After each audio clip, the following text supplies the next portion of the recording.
Hi guys, welcome to my house as we do another episode of Cabin Fever.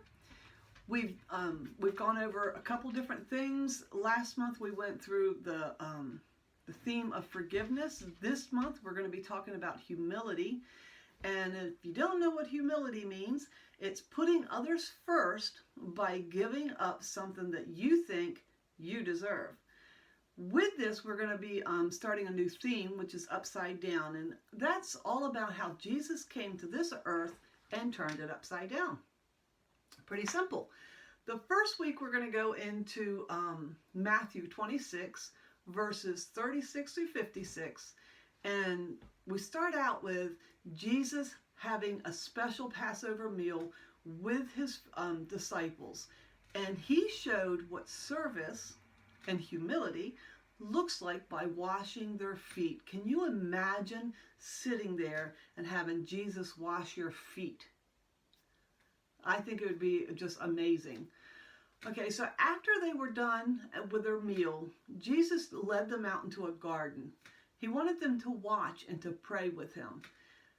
Jesus gave another important lesson in humility as he prays to his Father. Not my will, but your will. Jesus was soon arrested after this, and he was put on trial to humbly face some of the darkest moments of his life. We're going to go through that this week, and then next week we're going to talk about how Jesus came back. But before we go there, I want you guys to think about your bottom line, which is putting others first. So I want you to practice this week what that could look like when you put others first. So we're going to talk about some of the last interactions with Jesus' closest followers. And I pray that you guys will understand the importance of putting others first. This isn't always the first response that we might have, but when we choose to show humility and put others first, we get to point them to Jesus.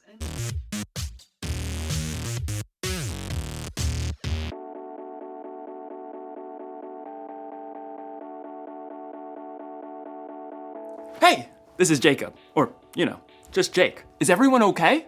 There was like an earthquake or something in my room. I didn't feel it when I was outside my room, but then when I came in the room, everything was turned upside down. My table, my bed, also known as my couch, my Ferrari, my sculpture. That's better. I don't know how this could have... Wait a second. Is there such a thing as roomquake? Yeah, that must be it. Anyway, I'm supposed to talk to you today about something called humility. Humility is putting others first by giving up what you think you deserve. So that means like doing stuff for others, I guess? Like my friend Chris. He's really good at humility. I mean, he humiliates me like all the time. Am I saying that right? Humiliate. Humiliate. He shows humility to me. He's super busy, but he always takes the time to put me first by playing his April Fool's surprises on me. Like the time he put my keys in Jell-O. Or the time he made me a tray of brownies.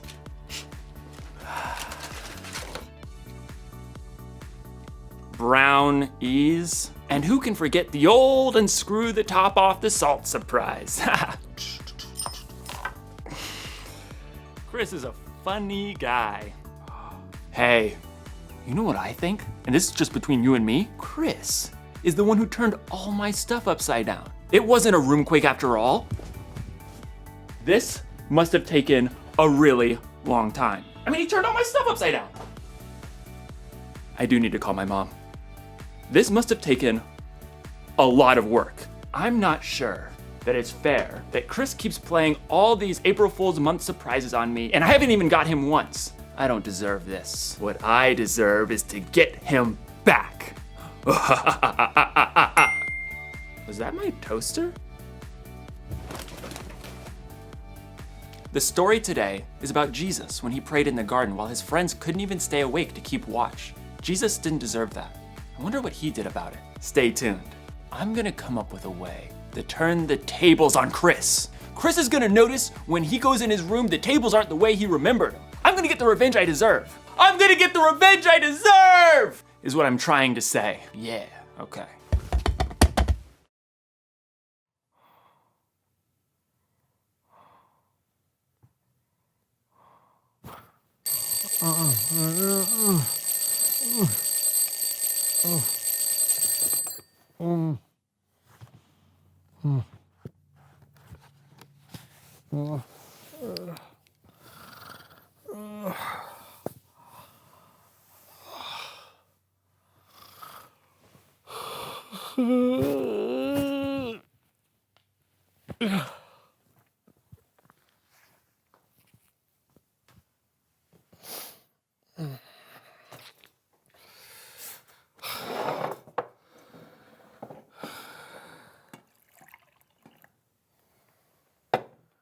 Thank you. Yep.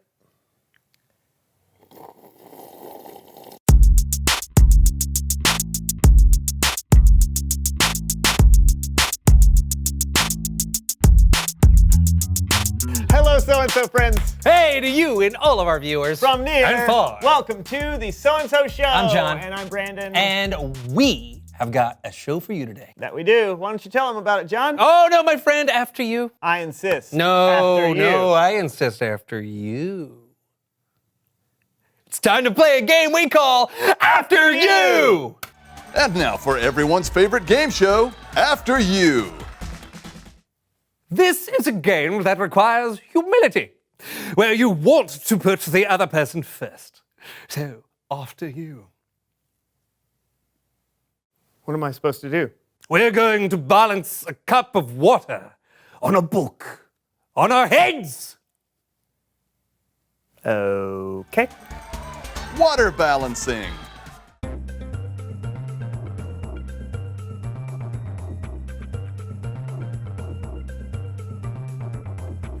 After you, yes! Holding your breath in a bucket of water.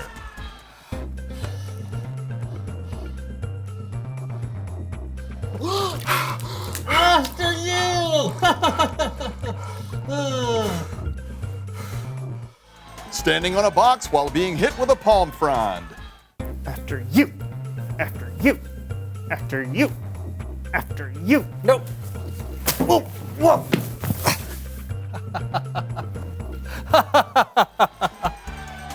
Keeping a grape in your mouth. What does it have to do with humility? What? I said, what does this have to... Oh! After you.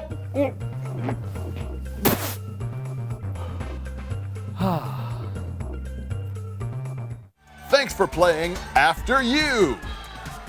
What a great game. Was it? Yeah, I'm so much more humble than you. I put you first every You time. did not put me first. Sure I did. No, you did not. Sure I did.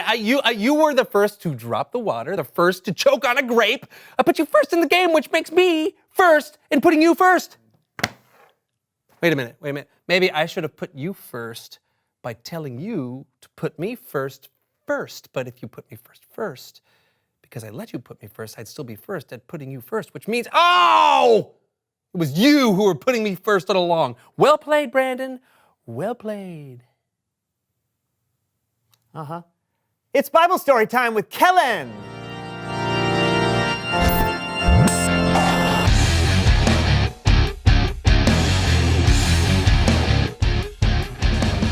What's up, guys? Not too much, Kellen. Just being soups humble. Oh, yeah? Well, then I've got a story for you. After you, Kellen. No. I'm humble. Thank you.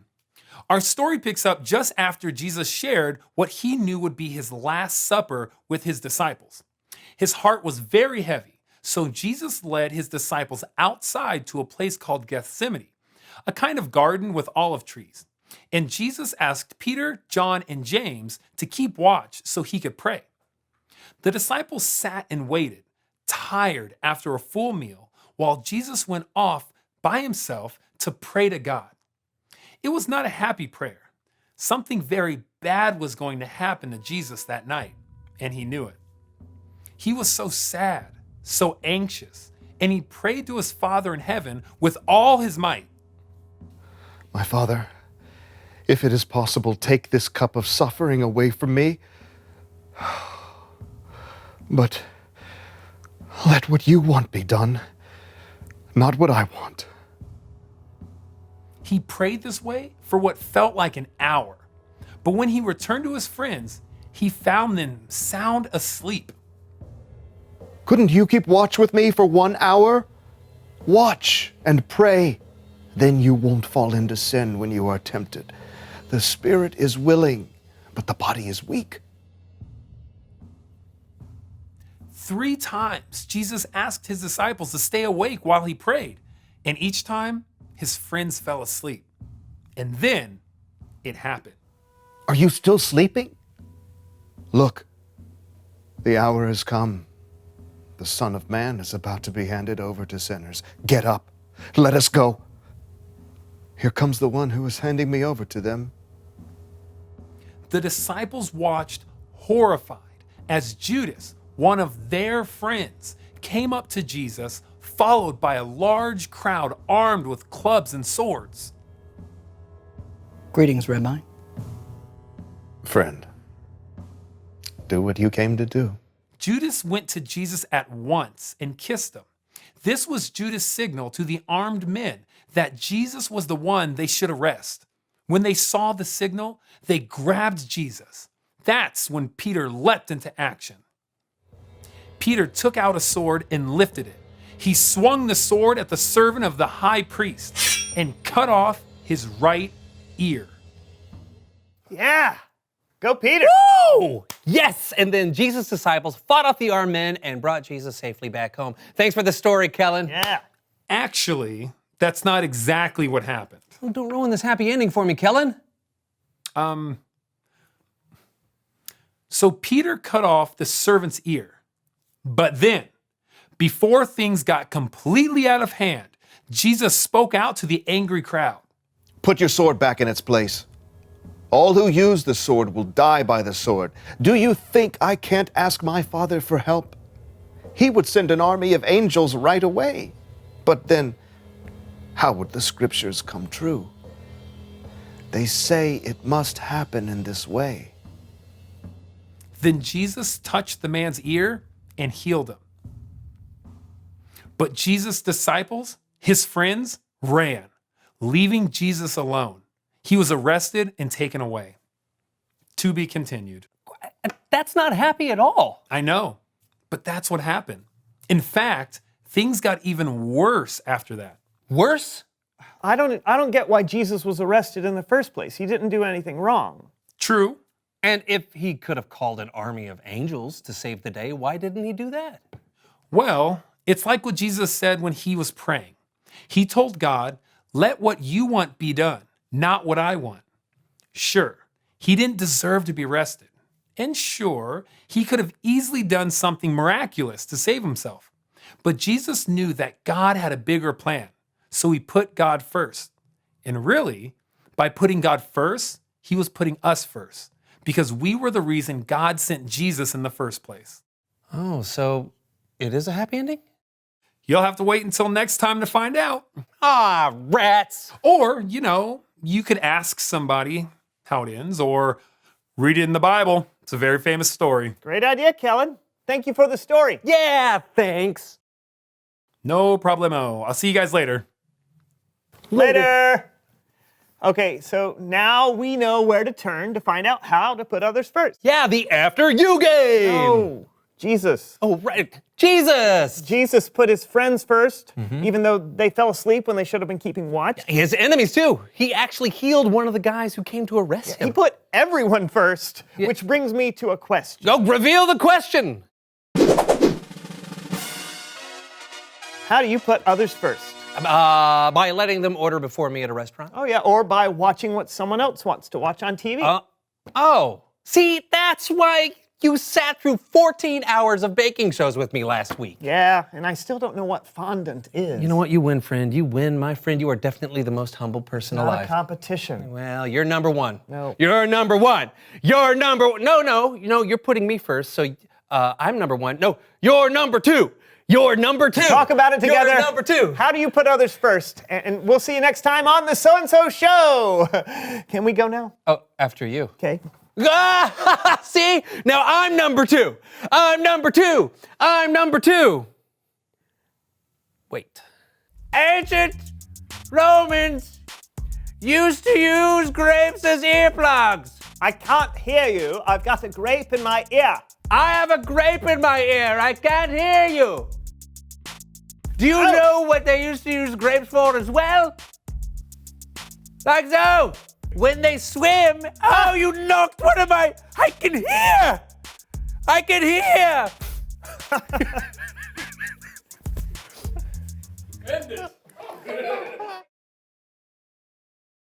Somebody's gonna get a mustard-filled donut later, and I'm finally gonna get what I deserve.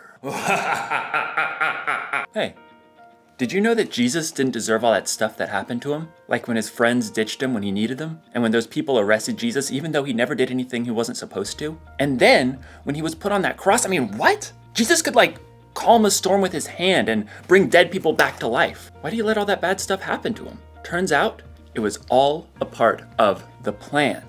When God created the world a whole bunch of years ago, he knew people were gonna need help if they were gonna have a relationship with him. So, he told people he was sending someone who would have to pay for all the stuff they did wrong. And that someone was Jesus. But it's not like Jesus wanted to go through all that bad stuff. In the garden, he was like, God, any chance there's a different way to save the world and stuff? But then Jesus was like, it's not about what I want, God, because what you want is better. So, what did Jesus do to his friends in the garden who let him down? He put them first. And what did Jesus do to those people who arrested him for no reason? He put them first. And what did Jesus do for you, me, and the whole world? He put us first. It's kind of an upside down way of doing things. Putting somebody else first for no reason when they don't earn it or when they may not even deserve it. I bet we can put people first like Jesus did. You know, we could let someone else pick what restaurant to go to or what video game to play. We could give up our place in line sometimes. Or when someone surprises us by turning our room upside down, we could choose to not get even. So, here's the one thing I learned today. Put others first. It's not about what we deserve. It's not about what we want. What God wants is better. So, April Fool's month or not, I'm gonna put people first. And Chris, if you're watching, keep the surprises coming. But I won't be taking my revenge. I'll just be sitting here, getting what I truly deserve. A delicious mustard-filled donut. Ah, that's some good stuff right there. That's some good mustard. See you next time.